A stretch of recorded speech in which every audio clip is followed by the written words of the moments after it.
Hi, everyone. Welcome back to RPM. Glad you are with us. Um, I'm Banafshe Madani Nejad. Doctor. Doctor. Doctor, please. Yeah. Um, yeah, I'm doing pretty damn good. It's a good day. Glad to be here. This topic we're going to talk about today is really dear to my heart. Yeah, we're gonna get into it, y'all. Susie, how you feeling? We're I'm here doing with Susie just- Sheeler. How you feel? Or Sheeler, sorry. Sheila. That's all Sheila. right. I mean, Madanina I Jean. all yeah.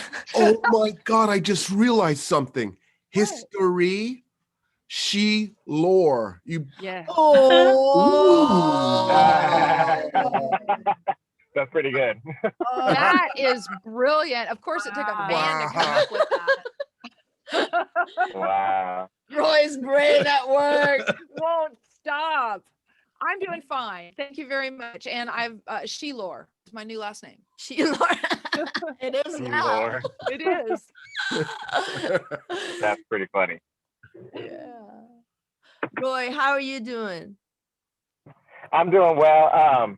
Waiting for some friends that are volunteering. So I'm like out and about. I'm in the streets. You're But in doing the well streets, this morning. but wait, you're actually doing something important. What are you doing? May I ask?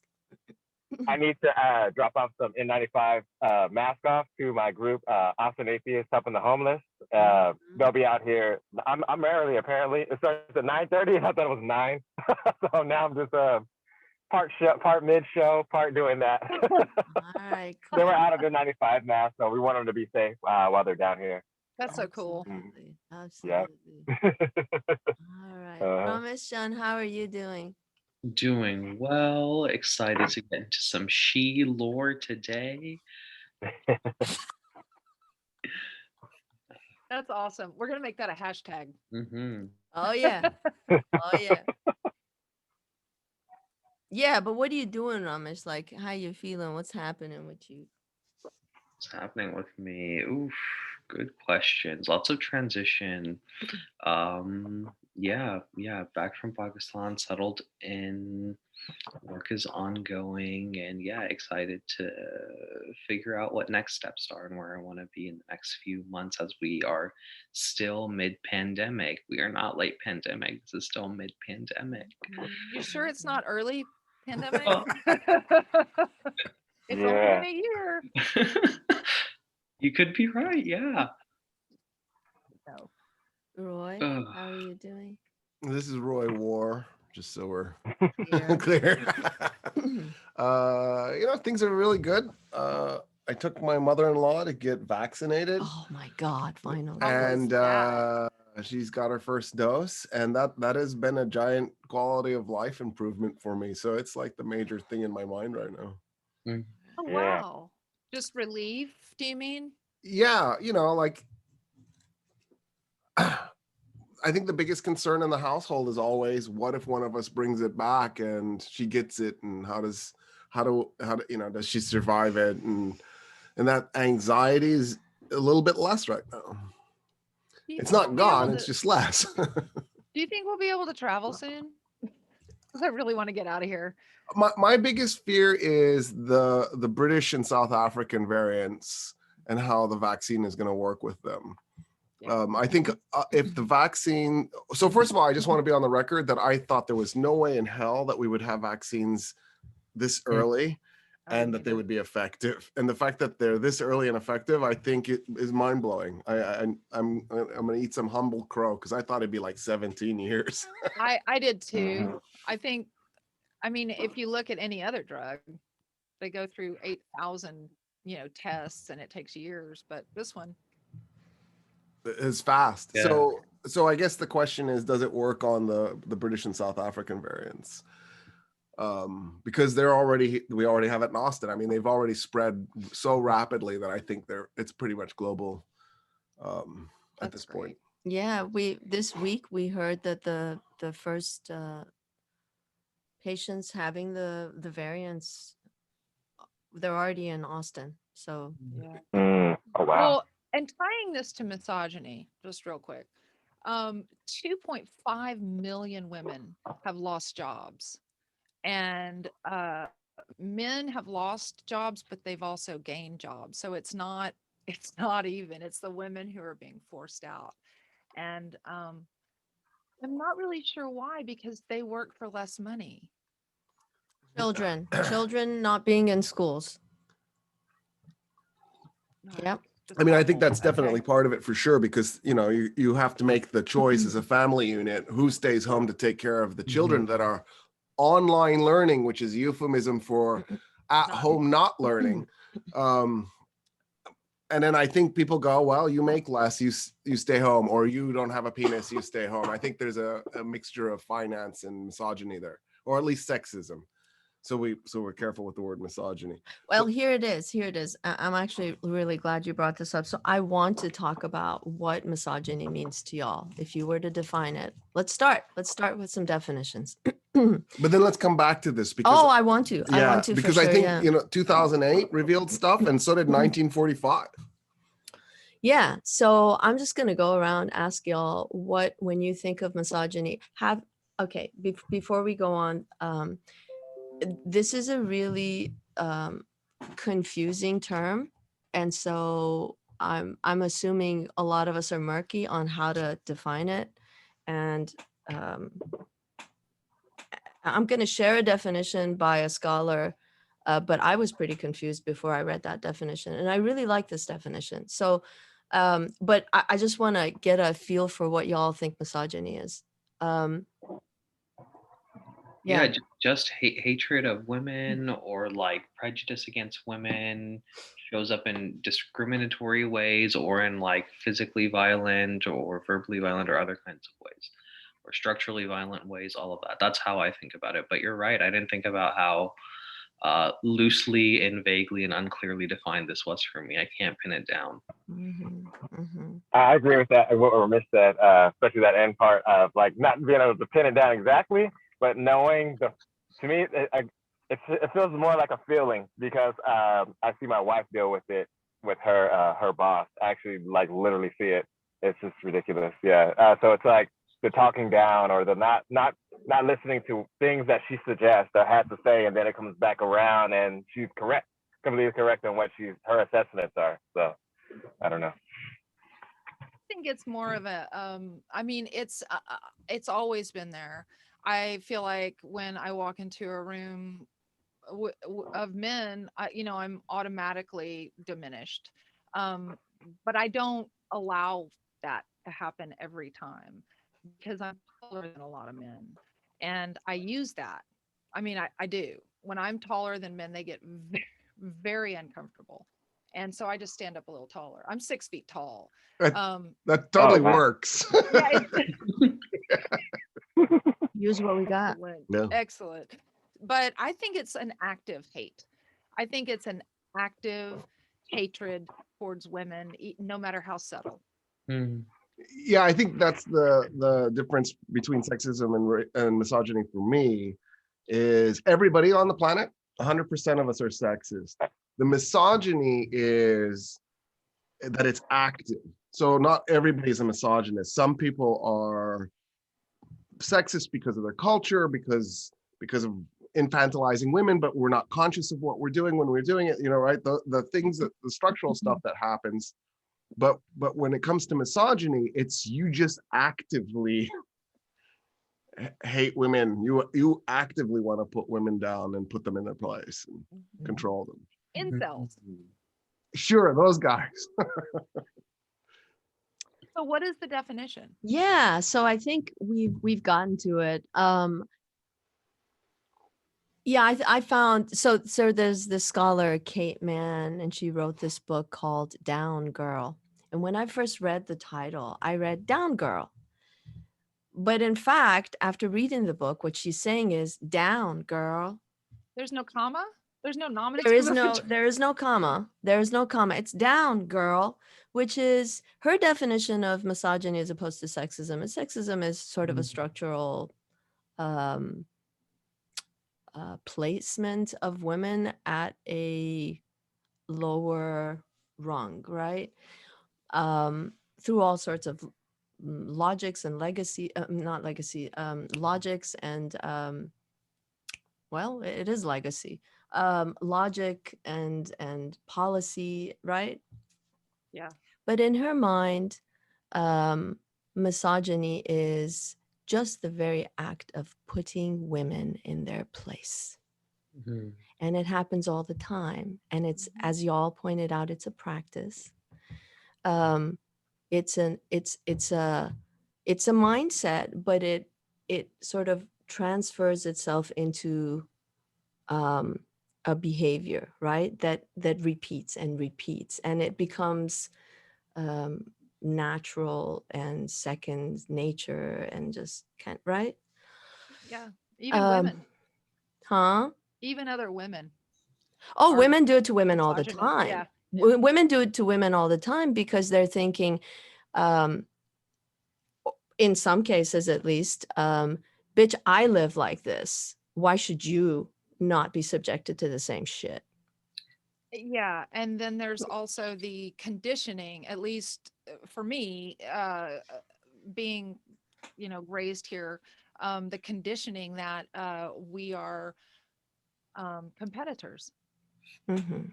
rather than It's building each other up. Yeah, it's capitalism, right? It seeps into everything, but also, yes, there's only room for so many of us. Only the excellent, only And not only the and, superior, only the excellent. and only if you look like this on the magazine that you're standing there at the point of purchase staring at. How to Thank you, keep your because man. because How to to be keep your man. superior and excellent, yeah, to be superior and excellent, we got to look. Number one, we got to look a certain way. Yeah, Right. yeah, Obviously. yeah.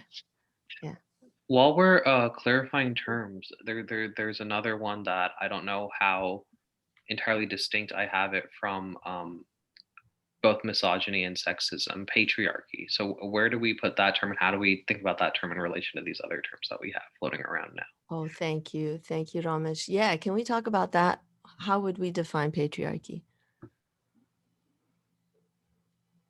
Well, I think it's the idea that the male is the protector and knows more than we do.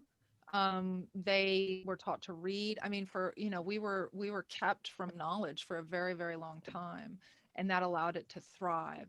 I think that it's basically just the idea that man is better. I'll add that I think also the hierarchy where you have structure. So there's alphas at the top and then betas and gammas. So we basically in wolf pack mode. And of course, what people don't remember is that there are alpha females and alpha males in wolf packs. But I think in patriarchy, there's just really room for alpha males, except for, the occasional Margaret Thatcher. But then, of course, she appoints absolutely no women to her government. There's only room for one woman. And she actually perpetuates the structure.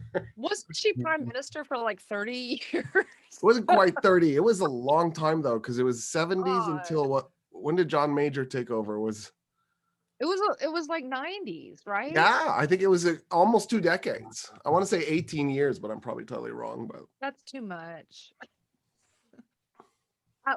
Okay, so that being said, the leaders of countries and places that are led by women, um, how does something like an Imelda Marcos happen? I mean, how do The women? wife of the leader, and you take Well, over. Okay, so how is that okay with the people though? Because she's a woman. I mean, because it doesn't seem like that particular culture, just like ours, embraces women leaders or women. Mhm. oh, I think I have an answer, but I want to put it before yeah. yours because yours will be right. No, I I want got to be that. wrong But yeah. first. No, go. So this is kind of a fascinating thing for me. This is why I'm married Yeah. to this man, by the way. Did y'all see that? I totally understand that. Okay, so in the Philippines, since we picked on the Philippines just now, or in India because right, Indira Gandhi, Pakistan, Yeah. Bangladesh, all these places that we think of as being so sexist, and yet they've had women leaders. Bangladesh has had 2 different women. Pakistan has had 1 woman twice. Like Yeah. So how light does that years work? ahead of the United States. There's no other way to see it. I think what those women are up against is sexism on a pretty grand scale. Well, I think one of the things happening in the United States is, on top of the sexism, we actually have pure unadulterated misogyny. And so it's actually what Americans don't see is they don't see the structural misogyny that is actively carried out, but they do see the sexism in those cultures, and they're like, why? How come they do it and we couldn't do it? I mean, Germany's one of my fun examples for sexism. If you're with, so when I'm a man and I'm walking next to a woman and we come up on a man in the street, and the woman with me asks the man a question, the man will answer me. He's not doing it because he's actively a jerk. He's just sexist, and he's steeped in the sexism. That happens to me all the time in the US. Yeah, me too. It's like if I pay for lunch, they give the guy the change. That doesn't seem right. No, it does not. Okay, well, what about Saudi Arabia? Let's just go there for a second with the driving. Why you want to Because go of the there? driving. The women, remember all of the big things that were promised by MBS, and like the women were allowed to drive, and the woman actually videoed herself driving. She was a women's rights activist, and she got thrown in jail for 4 years. But that was before he allowed women to drive. No, it was that day that it was supposed to go in effect. Oh, I thought she was thrown into prison before being an activist, as opposed to the act of driving. Like, no, the irony is she paved the way for it, but she had to be punished because she was rebellious. Okay. I'm not sure. You could be totally right. That's how I remember. You could be totally right. I don't know. Ramesh, you want to do the research? See what happened. Let's Google I don't remember. I just don't remember. I feel like that's what happened. She got busted for driving on the day that it was legal, but they had never put the law into effect, and so they arrested her. But it could be that she did before. Go ahead, Ramesh. Did you find it? No, I'm looking for that. But like when it comes to Saudi Arabia, I'm much more concerned with what are the migrant workers in Saudi Arabia up to? Are they able to drive? Are they able to get groceries? What's the situation with them? Well, also, and it's an and situation, but why? I'm curious, Susie. So why is it just an extension of Roy saying these countries? Yes. Yes. And the idea, that he came in and he said all of these things were going to happen for women, and they didn't. And I guess that's where I come in and say, here are these people who throw these ideas. Oh, we're all about women. We're going to help you guys. And then they get into power. And I had a friend here who's from Saudi Arabia, and she said, oh, we just love him.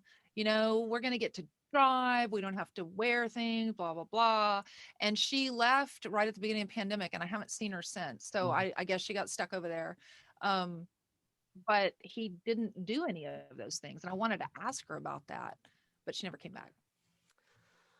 Yeah, I mean, as far as this conversation goes, what comes to mind is putting what Roy just said and putting what you're saying together in my mind. This is what's happening.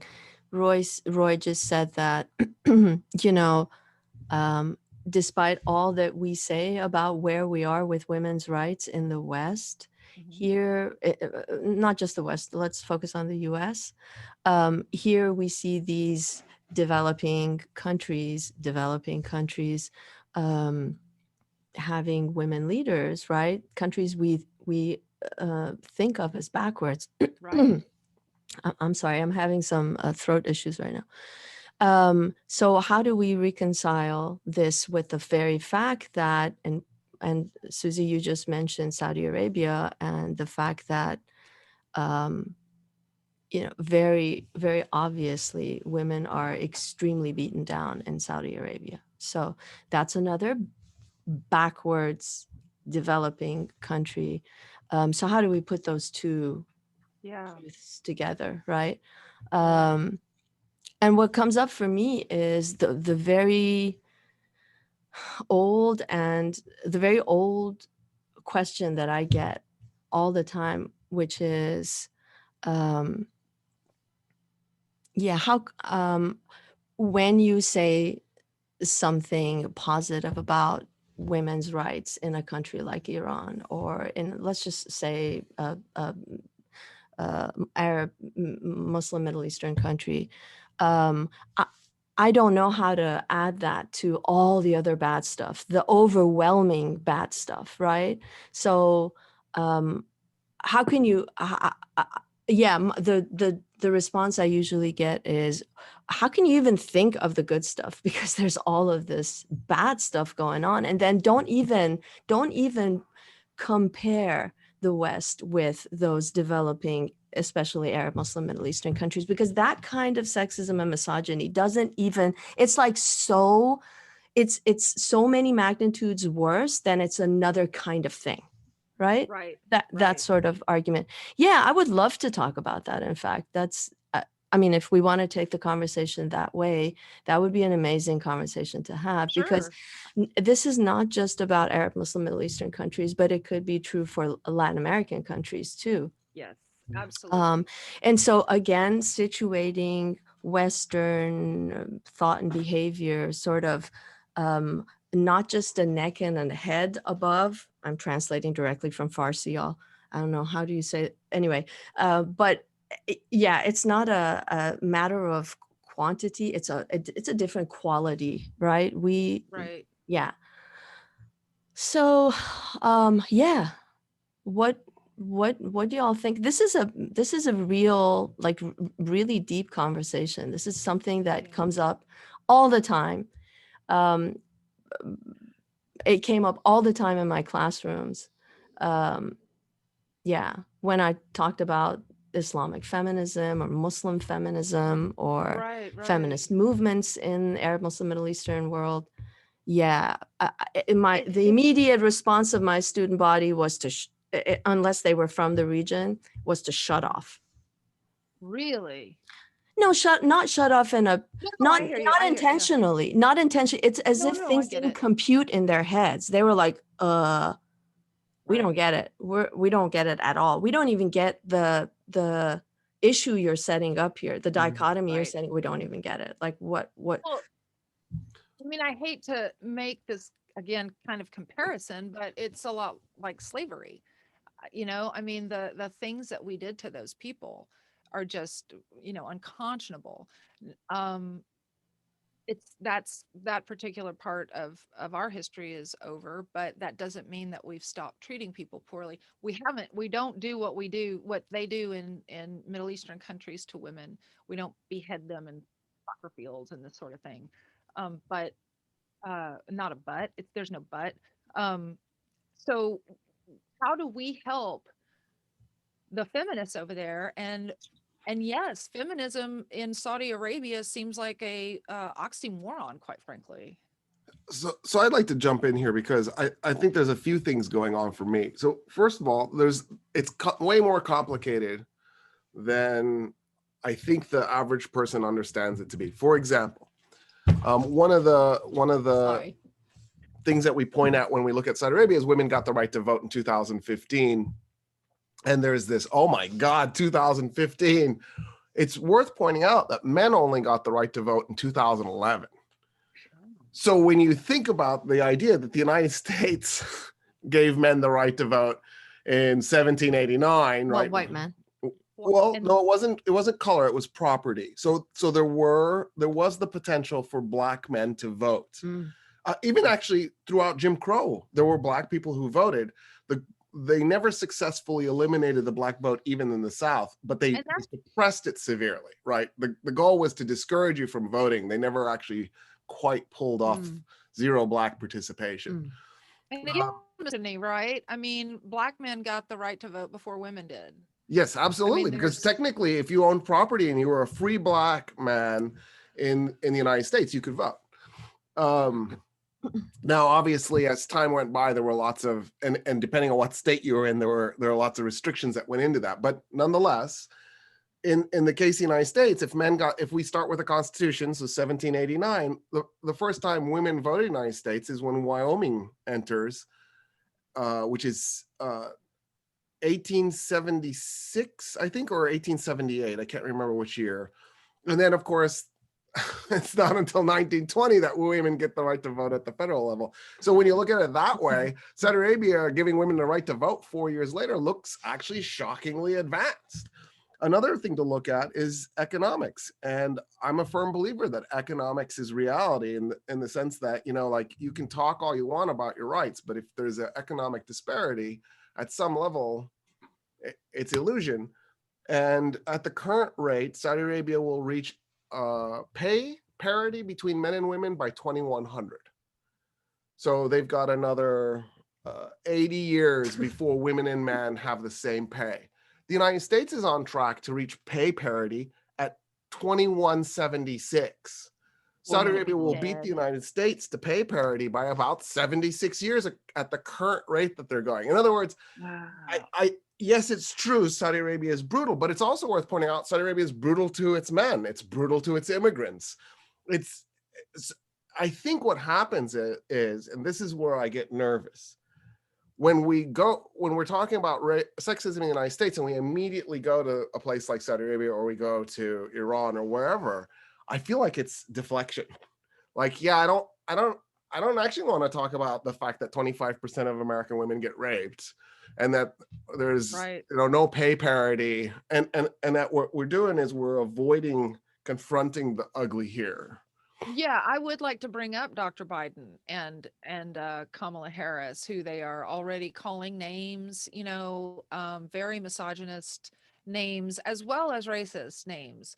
I mean, you know, this is where I think it was Bell Hooks talked about intersectional sexism.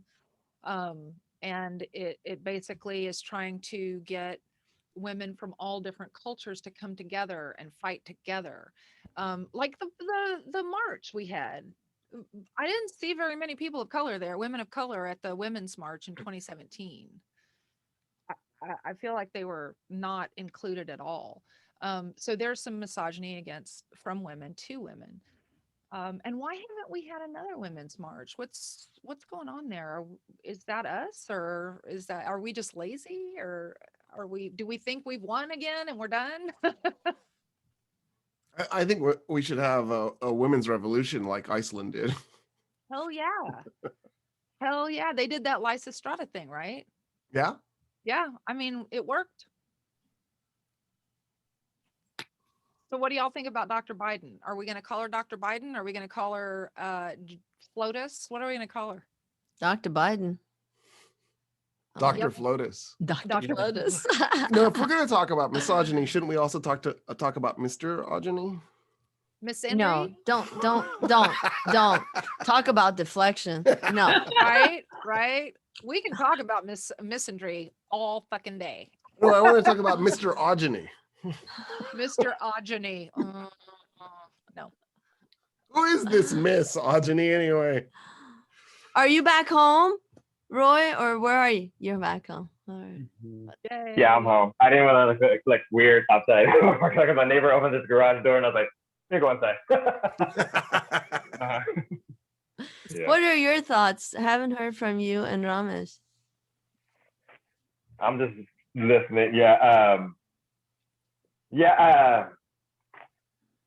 I thought it was interesting. Yeah, just to hear you guys talk about the how the other. I was my mind did go to the other countries as well, thinking about that, and I was kind of thinking about like I know we took it back to America, but I was thinking about like you know the factories and stuff like that, like in China, and you know how women and you know are probably making most of the majority of the shirts we wear and stuff like that. You know what I mean?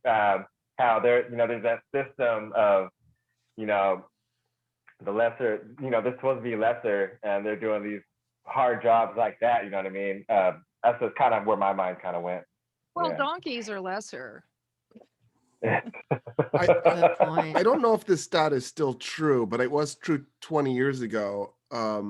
Women do 55% of the labor on the planet, even though women are 51% of the population. So women do more labor, but own 5% of the planet's assets. Excuse me, are we adding child rearing? So I don't know how that stat was derived. Okay. It's probably the UN stat. And so just for clarity, when the UN started keeping track of this stuff, I want to say it was late 40s, early 50s. I want to say it was late 40s, but it might have been later. Norway wanted to include women's labor, and the UN threatened that if Norway included child rearing and housework, they wouldn't count Norway's data in the data set. And so I think Norway ended up deciding, okay, we'll just make 2 data sets, one that we hand over to you sexist bastards and one we use for our own stuff. So yeah, I'm sure that's the case. I did see a study about 5 years ago where they calculated out the value in the United States of the labor that men do at home and the labor that women do at home. And the study concluded that if you hired a person to take over all the jobs that a man does at home, so whatever it is, when they clean, pick up socks, mow the lawn, whatever they're doing, childcare, it works out to about $20,000 worth of value a year. But a woman does $40,000 worth of value a year in the United States. So even today, with any progress that we've made in terms of gender roles, women are still doing twice as much. And still under the poverty line. Right, because then they are not paid as much when they go to work. What is it? Is it still like 76 cents on the dollar? Yeah, it's pretty close. I think that is what it is. So when we're talking about value of women, I would like to bring up rape. I think that when a woman is assaulted, especially raped, she loses part of herself. That's a human that you've killed.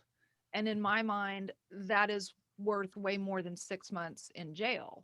I think that this should be a serious, serious crime. And the fact that we don't consider it a serious crime is horrifying to me. I mean, if you did that to a man, if this was commonplace, I mean, that would not ever, it would be done. People would be death penalty, but with us, it's just like, oh, it's something that happens. Can't dress like that. Keep your keys in your hand when you go walk to the car. Try not to be out alone at night. I mean, can you imagine? There was a question, I think it was in Vogue. What would you do? It was all to women. What would you do if there were no men? And the overwhelming answer was take a walk at night. Wow. No, you know what just happened when I thought of there and there being no men right now, just the very thought, my body relaxed. I just did a deep breath and I went, and it just relaxed my body. It's scary. I mean, I don't know how else to say that. I mean, it's so many levels, right? From having to constantly, generally speaking, I'm not a person who pushes myself into people's spaces, minds, or existence, right? I kind of am happy being in the background.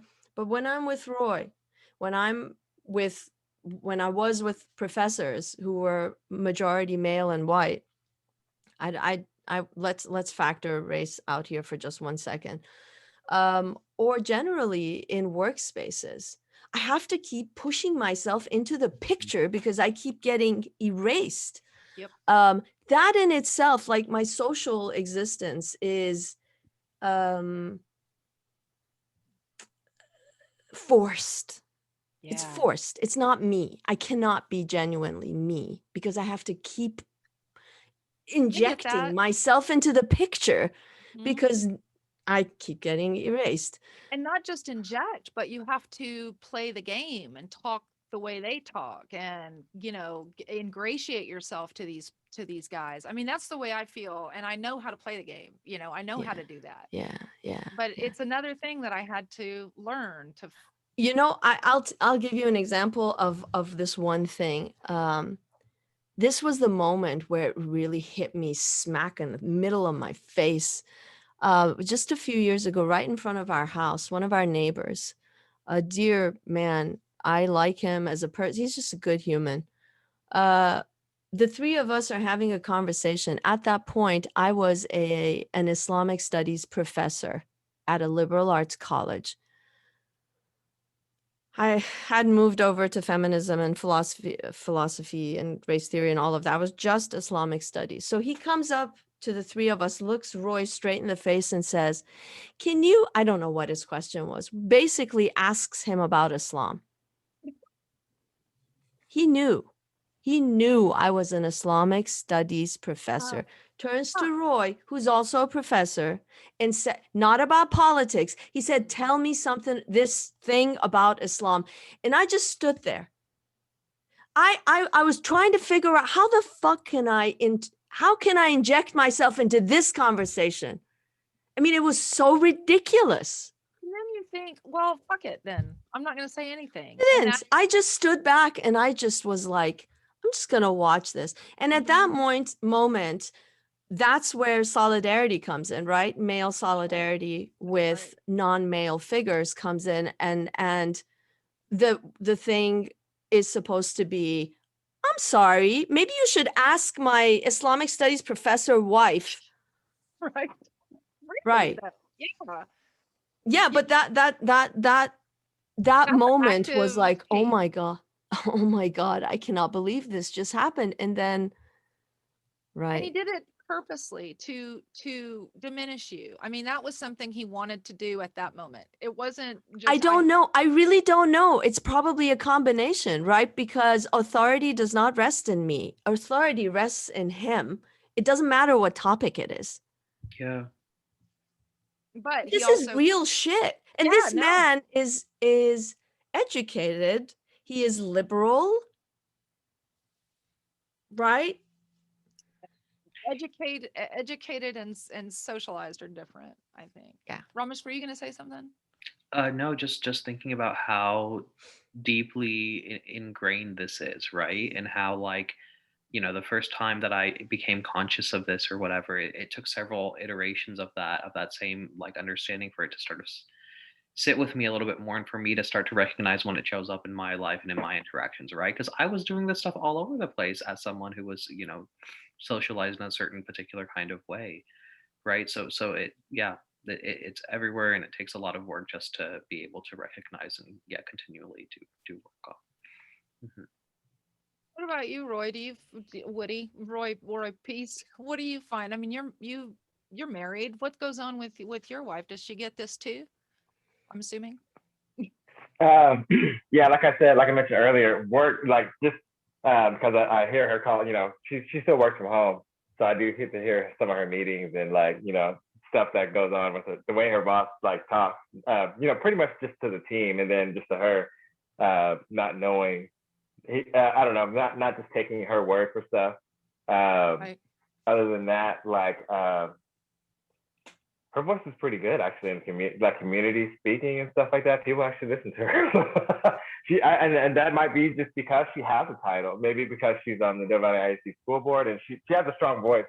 Herself, I mean, she just has a really strong voice and she knows a lot. She's really knowledgeable and Yeah. I don't know. I haven't really seen too much. She doesn't take a lot of stuff, so it's like if she's gonna say, she's going to like say, hey, but I've seen people try, I guess. Like, okay, here we go. I got one now. Okay, I had to think back, but there was an instance. There's this guy. I'm not gonna say names, but he's in a community guy, whatever, but with the Latino community, and he has a falling out with my wife. It's because my wife is real strong-headed and level-headed, and she knows her stuff. She does her facts. Her facts, deep dive and all that stuff, and so she does get into it with this guy every once in a while. And I've even gotten into it with him before over, like, hey, why, don't we treat my wife like that? You know what I mean? So, yeah.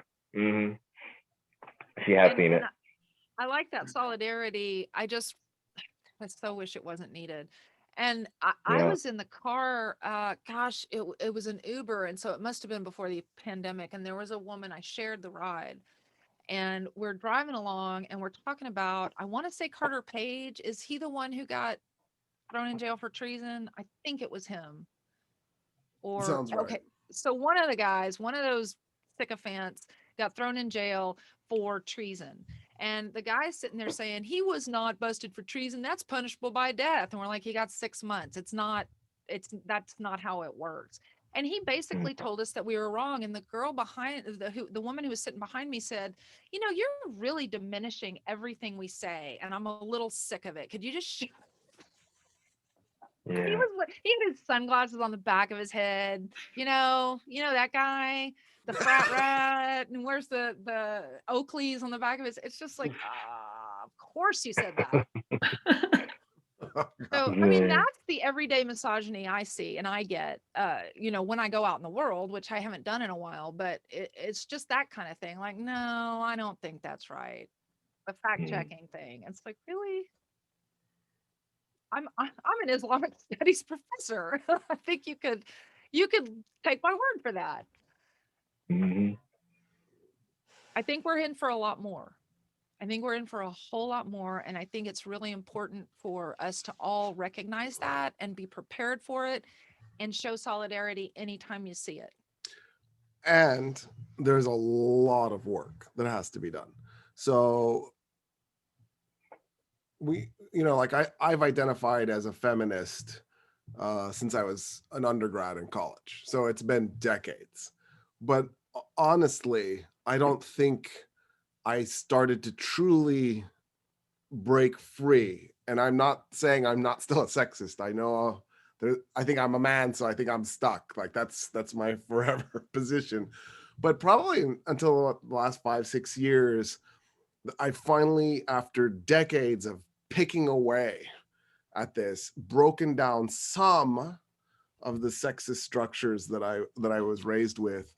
And so I think it's real important that nobody think they've achieved anything. Like I think one of the problems that we have is there's too much, oh yeah, I'm there, and not enough really hard work and self-reflection. And I think one of the classic examples of this came out. So when all that implicit bias research was really coming out for the first time about 5 years ago, some researchers decided to take it into hiring practices. So one of the questions you asked earlier was, you know, why is it that women are overwhelmingly losing jobs right now? So when the economy tanked in 2008, it wasn't that there were no jobs. It's just that there was a serious diminishment of jobs. So there were still people being hired. One of the things that we need to remember is because the population is constantly growing, the break-even number for the United States is somewhere between 150 to 200,000 jobs per month have to be generated. So if you ever hear the numbers report say 100,000 jobs were generated, what that literally means is somewhere between 50 to 100,000 people lost a job because that's not enough to keep up. And so, you know, in the period of economic decline in 2008 and 2009, we were producing jobs, we just weren't producing enough. Maybe we were producing 50,000 a month. Well, who was getting hired for those 50,000 a month? And it was overwhelmingly white men. And it's because men are overwhelmingly in the managerial positions and make those decisions. White men are overwhelmingly in those positions. And so they were just hiring the person that was like them. And they even came up with codes for it. Like they would say stuff like, this person fits the company culture better. Yeah. And what they meant was they have a penis and their skin is white. You know, that's literally what they meant. Like they would turn down people with higher credentials because they wanted to hire the person that was like them. And so there was a study done, I want to say it was 5 years ago, maybe it was 4 years ago, where they took 3 groups of people and they created these fake dossiers, like resumes, these fake resumes. And then they said, you guys are in hiring committees, pick the best candidate. And in one of the committees, there was no gender information. So they had no identifying material anywhere, no name, nothing that would make it so you could know what the gender was. And then of course that's the control group, because then you have, you know, years of teaching or years of experience, years of education, everything that you need to know. And then of course the best candidate is going to get hired. In the next group, they put the gender identifying markers on the resumes, but then they told the committee, you cannot under any circumstance allow gender to persuade you in your hiring practice. And they made them watch like a 3-hour-long video on how not to be a sexist when you're hiring somebody.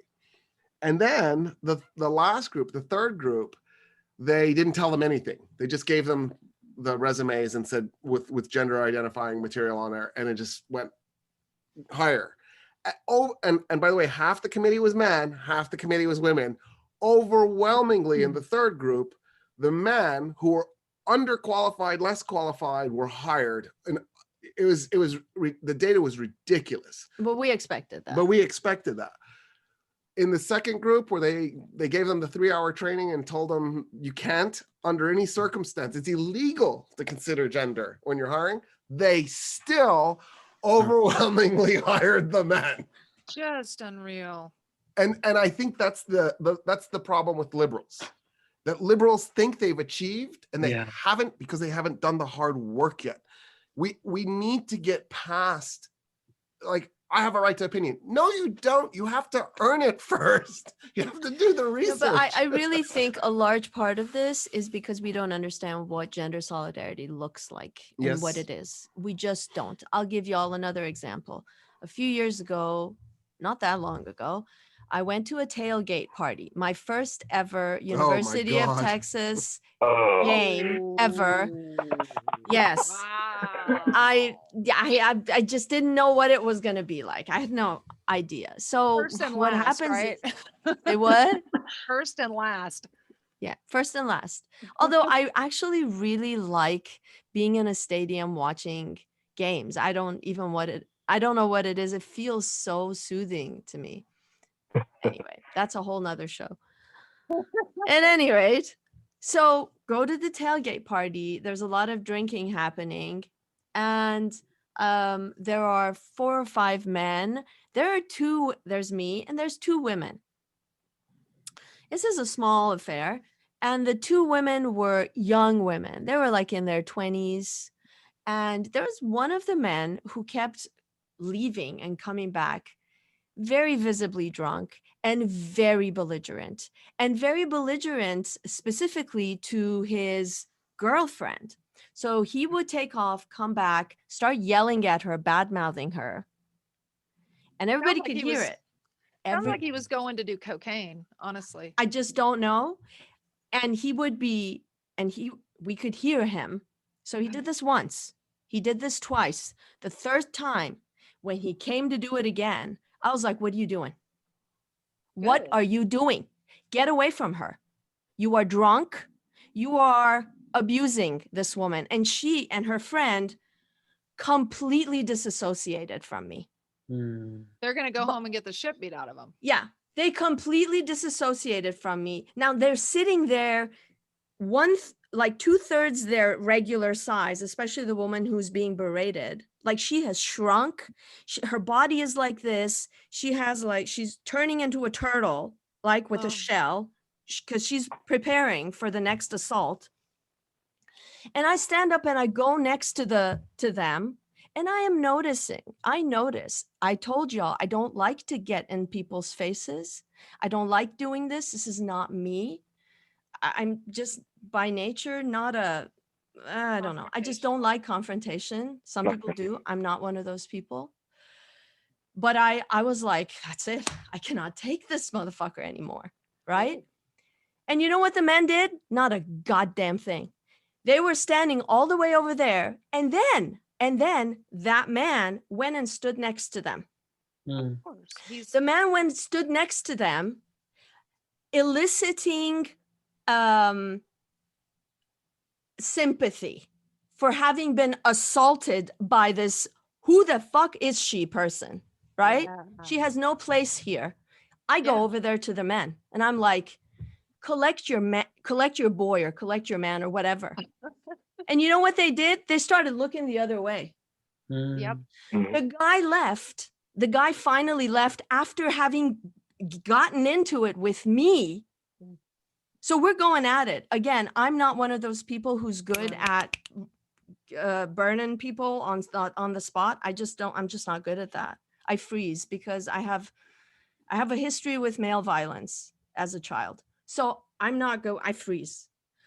All right, the guy leaves after I somehow hold my own, not very well. And then I turn to the guys and I'm like, what are you doing? Where were y'all? Yeah. Y'all took his side. You were either silent or you publicly said, this is not our problem. Yeah. Are you fucking kidding me? No, it's to this day, I'm a bitch in these people's eyes. Good. maybe they'll stop fucking with you. I mean, no, I get what you're saying. Nobody was fucking with me. Nobody was fucking with me. just in I'm front of you. talking about solidarity and the fact that they do not know what genders. And one of the men over there, at least two of the men over there, claim to be feminists, are feminists actually are really good human beings and have done a lot of work, but they didn't know this. This is where it falls apart. Did you teach them? Do you think they walked away from it? Or you said they looked, did they listen to you ever? So I was one of the men there. And so for the record, the thought in my mind the whole time was, do I want to fight this man? And by the way, I would have beaten his ass, because one of the first things I do when I walk into a space with men is I assess which of them I can take. Wow. That's kind of weird. Yeah. For Do the all record, men when do I that? walk into a space with women, I assess which ones I think are attractive. Well, yeah. I mean, it's just, this I is do what I that. do. And so I knew I could take him. The question that was going through my mind is, do I really want to have a fight at this ridiculous space in this ridiculous moment with With a drunk this man. ridiculous guy in front of my kids? And I'm going to beat him, and it's going to look ugly. And then I'm going to have the cops called on me, because there was no way if I stood up to him that he was going to back down. He could back down to you because he could go, well, she's a woman. I'm not going to hit a woman. But at that point, there was no way he would have backed down to me. So what I did instead was I went and I stood next to Benafsha, and I made it clear that if he even moved towards her with my body language, it was on. Yeah. Good. So I didn't do the solidarity at the level maybe I would have liked to have. So can I say something now? Yeah. Yeah. So this is where it breaks down. And where it breaks down is gender solidarity is basically saying the men locking arms, all of them locking arms and saying, dude, no, it's Yeah. not beating up. It's saying no. Just one word.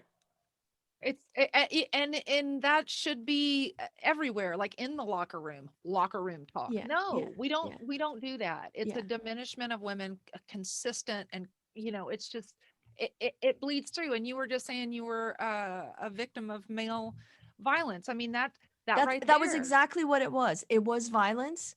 Violence against that woman was being perpetrated. She wasn't being beaten, but she was being so berated. That man was foaming at the mouth, spitting at her, Oh. yelling at her. Oh. So yeah. But that's the whole thing. It's we solve our problems with beating each other up type of thing, which I'm sure. I wouldn't have initiated the fight. Oh, I know. I get it. Yeah. I get it. But that's the individual speak of capitalism, right? Mhm. All we needed to do was lock arms. If we go in organizing, if we are of once, the voices are dimmed down instead of louder. One person, Right. loud voice, many people, lower voice, calmer body, calmer nervous system. Yeah.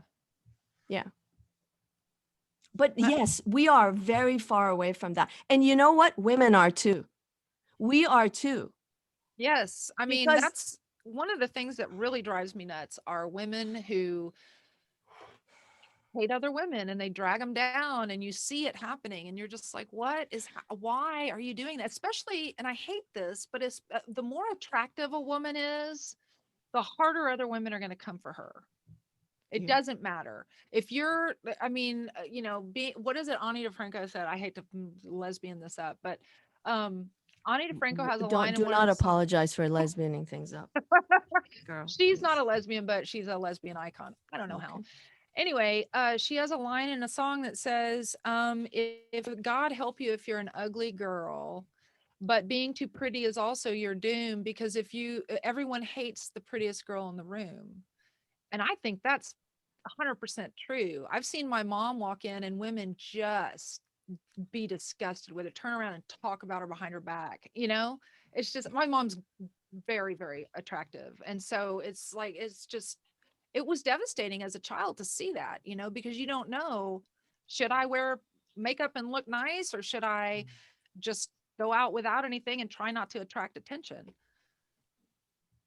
No, yeah, yeah. I personally understand what you're saying, Susie.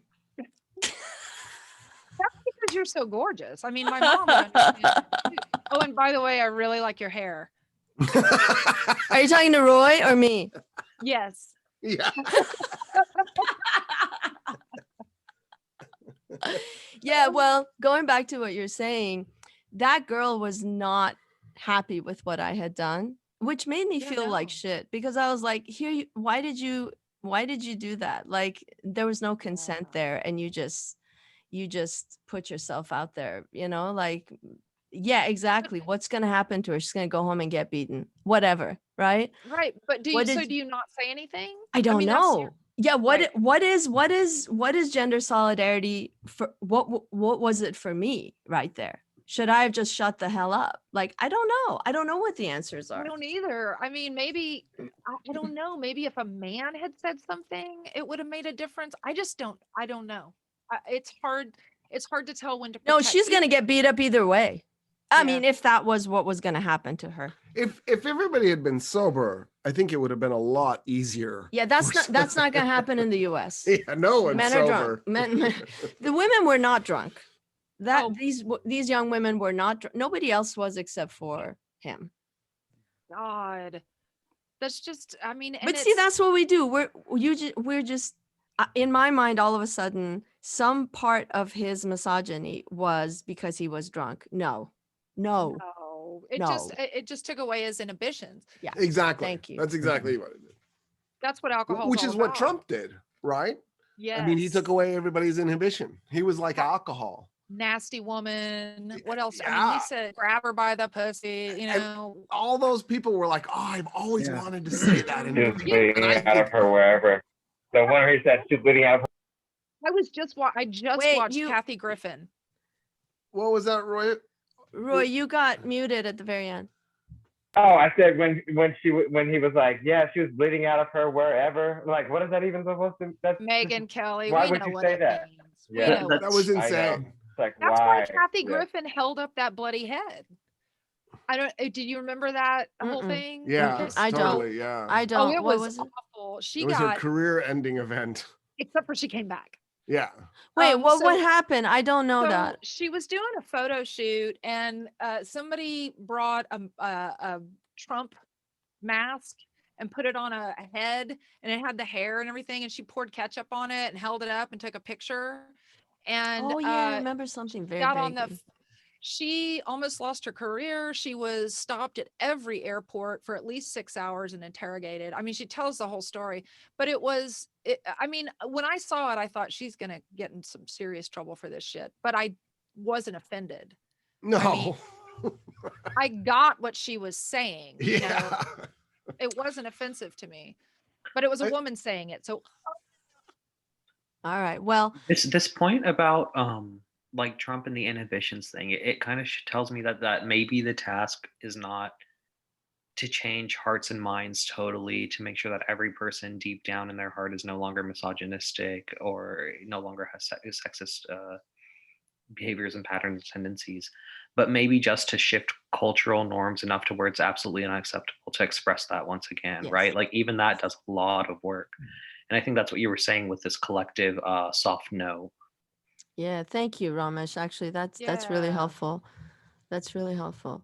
Well, I think we are nearing the end. One more thing. One more thing. Go One ahead. more thing. Yes. The majority of college-educated white women voted for Trump, yep. and I think that's an important thing to not keep ignoring, right? Like Democrats are so mad at the Latinx population in South Texas that voted for Trump, even though the majority of Latinx people in South Texas still voted for Biden, and only one county flipped, just for the record, and it already had a large white population in that county. It wasn't even like it was close. And the point Right. I'm making is there are all these white liberals who keep looking for somebody to scapegoat. There's no one to scapegoat other than white people. That's At right. the end of the day, Trump, with all his misogyny and racism, had a huge appeal to white people, to the point where the majority of college-educated white women voted for him.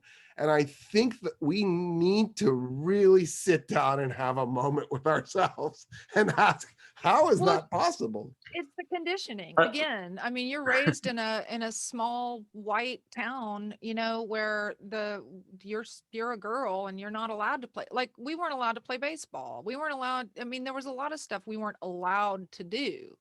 And you know, you're conditioned again to think that woman is my competition for that man. And that was, I mean, that was it. That's how I was raised. And So fortunately, that didn't fuck with me because I'm not into that. but then there's also this leap that you have to make. So I get it. You've been raised in this white version of Saudi Arabia. Pretty much. Yeah. But then how do you make the leap to go, oh, I'm going to vote for pussy grabber rapist dude? Because my man does, and I Who do what my slut man shames women says. and says that women are fat. It's just such a crazy leap for me. I understand that. I really do. As a man, I'm sure it is a crazy leap, but when you are conditioned from birth to think that men know more than you, and just by virtue of their sex, you know, that you should, you know, step away from them when they're talking and dance with the one that brung you, that kind of bullshit. You know, it's like, just because this guy brought you does not mean you have to leave with him if he's an asshole. But that's how we were raised. If you go out with a guy, he brings you home. You don't leave. I mean, Yeah.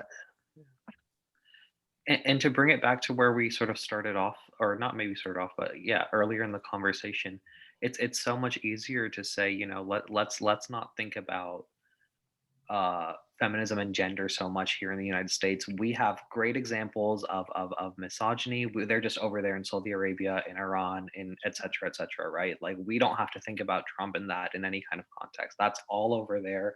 And we can send the soldiers there and they'll deal with it. Yeah. Yeah, and I now think we we have need a a show lot. just for that. We need a show for the sort of called How We Think About Non-White Countries. Yeah. Non-white majority And this is countries. a common, right? Like, it's a common response if you're talking to folks on the right about feminism or about gender issues, is that, well, it's fine and great here, go look over there.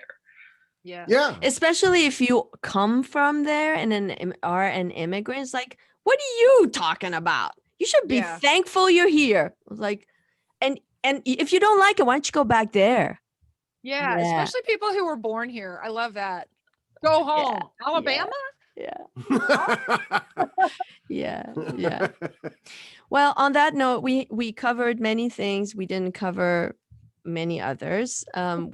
We hope to get to, but we sort of talked at least superficially about the difference between misogyny and sexism. We talked about patriarchy a little bit. Yeah, there's so much more to be said about all of these. What else did we talk about? We didn't talk about the backlash, although we started to Yeah, we briefly, that didn't. we expect. So maybe we need to do a part 2. Part 2? I think that's a great idea. Let's do part 2. Yeah, let's do part 2. Okay, let's do I it. mean, we only had an hour. All right. I want to invite everybody to bring more personal stories so we can ground what we say in our experiences. So let's think about it until next week when we meet again. Thank you all for joining us, and we will see you then.